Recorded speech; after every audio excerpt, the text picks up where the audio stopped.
তার সাথে আমার বিয়ে ছাড়া সবকিছুই হয়েছে। তো বিয়ে ছাড়া একটা ছেলের সাথে সবকিছু হয়ে গেলে কোনো ছেলে কি বিয়ে করবো ওই মেয়েটাকে? কতদিন যাবত এটা হয়েছে? 1 বছর যাবত ওর সাথে আমার সম্পর্ক। 1 বছর যাবত সে আমার সাথে সে আমার সাথে 1 বছরে কতবার ছিল আপনার বাসায়? অনেকবার ছিল, অনেকবার, একাধিকবার ছিল। আপনার বাসায় আর কেউ ছিল না?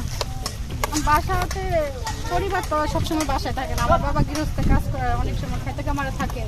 ও এই সুযোগে আমার বাসায় যাইতো আসতো। ওর অনেক নিষেধ করার পরে জোর করে আমার বাসায় যাইতো। ও জোর করে আমার মনটা নিয়ে দুর্বল বানায় এখন সে আমার বিয়ে করতে অস্বীকার করে। কেন করবে? শুধু কি বাসায় থাকতেন নাকি হোটেলে কোনো বাসায়, হোটেলে, অনেক জায়গায় নিয়ে গেছে, অনেক জায়গায়। কোন কোন জায়গায় নিয়ে গেছে?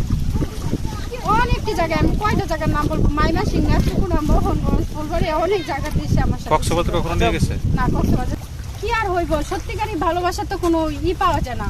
মানে সে তো আমার এখন বিয়ে করতে চাইতেছে না, তাহলে আমার এই জীবন রেখে কি লাভ? ও যদি আমার বিয়ে না করে আমি কি সমাজে মুখ দেখাইতে পারবো?